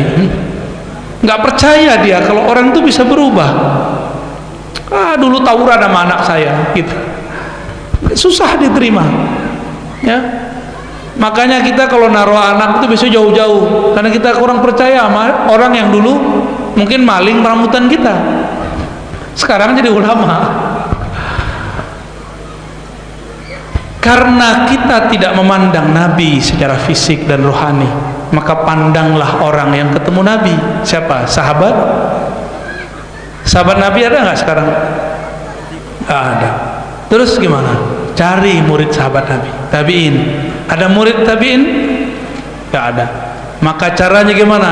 Carilah orang yang bertemu tabiin, atau benar muridnya tabiin, atau murid sampai sekarang. Makanya para masyayikh kita mengajarkan al-musalsal bi ru'yatin Nabi. Ada musalsal, melihat Nabi, memandang Nabi. Musalsal itu artinya menirukan guru, sebagaimana guru kita dulu menirukan gurunya. Maka berkatalah guru kami Syekh Ahmad Marwazi, dulu aku memandang guruku Syekh Yasin Al-Fadani, dan guruku mengatakan, aku dulu memandang guruku Syekh Omar Hamdan. Aku mengatakan, guruku mengatakan, aku memandang guruku terus sampai kepada sahabat Nabi mengatakan, aku memandang Rasulullah sallallahu alaihi wasallam. Kita beruntung punya guru. Di samping saya ada murid-murid kiai-kiai, murid habaib. Ada Habib Umar gurunya, ada Kiai Zain Syukri gurunya, ada guru fulan-fulan. Mereka semua pernah memandang guru yang bersambung kepada Sang Maha Guru, baginda Nabi Muhammad sallallahu alaihi wasallam. Jika hanya melihat guru rasanya adem, apalagi melihat Sang Maha Guru. Maka nanti kalau kita mampu diizinkan Allah memandang nur wajahnya, kita tidak akan ada yang sanggup. Nggak ada yang sanggup. Abu Bakar itu nggak sanggup lihat wajah Nabi. Apa kata Abu Bakar? Setiap kali aku melihat wajahnya bercahaya. Nggak sanggup lewat Nabi Sallallahu Alaihi Wasallam. Maka Nabi Muhammad Sallallahu Alaihi Wasallam yang menceritakan wajah beliau adalah orang yang dulu tidak kenal Nabi.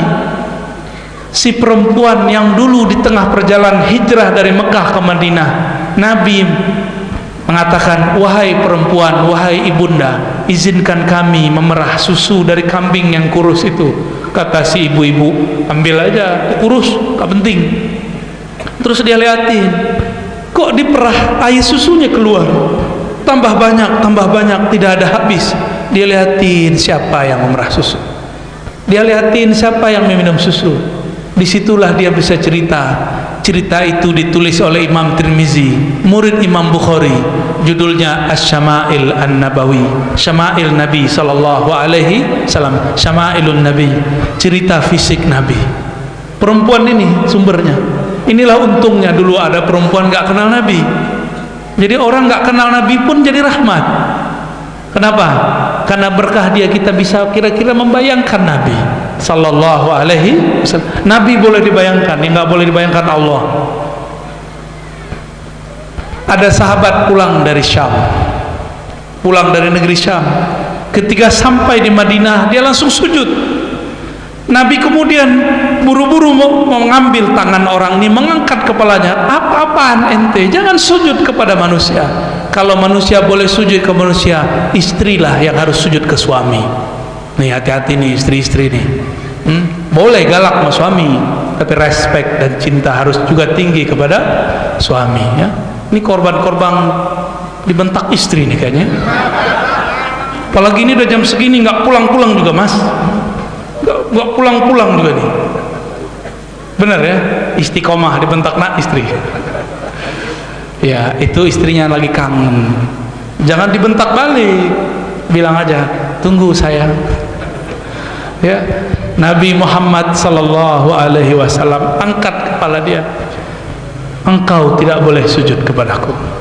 Padahal Nabi itu ketika datang onta-onta sujud kepadanya, ketika ada pohon-pohon sujud kepadanya. Tapi Nabi tidak izinkan kita sujud. Tapi Nabi izinkan orang Yahudi masuk Islam mencium kakinya. Maka sahabat kemudian ada beberapa yang mencium kaki Nabi sallallahu alaihi wasallam. Ini pun diamalkan oleh Imam Muslim, murid Bukhari. Ketika Imam Bukhari mengajar, apa kata beliau? Izinkan aku mencium tangan dan kakimu. Coba kalau kelompok sebelah tahu, mereka nggak mau lagi mungkin mempercayai Imam Bukhari dan Muslim. Malaikatnya menurunin hujan kayaknya. Jadi kita harus selesai cepat ini. Udah dikasih kode kita ya, anginnya udah mulai kencang. Sabar malaikat. Pecinta Allah, pecinta Rasulullah, mari kita sampaikan salam kita kepada Nabi. Assalatu wassalamu alaika ya Sayyidana ya Rasulullah. Salam atas engkau, salam atas engkau wahai baginda Nabi Muhammad sallallahu alaihi wasallam. Allahumma salli ala Sayyidina Muhammad al-fatih lima ughliq wal khatim lima sabaq nasiril haqqi bil haqqi wal hadi ila siratikal mustaqim wa ala alihi haqqa qadri wa miqdaril azim. Wahai Allah ya Rabbana, izinkan baginda Nabi Muhammad SAW memberikan syafaat kepada kami. Assalatu wassalamu alaika ya Sayyidana al-Fatih.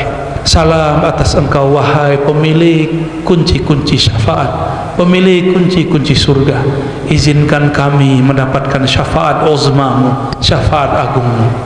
Allahumma salli ala Nabi Muhammad wa ala alihi wa sahbihi wa sallim. Walhamdulillah rabbil alamin. Assalamualaikum warahmatullahi wabarakatuh.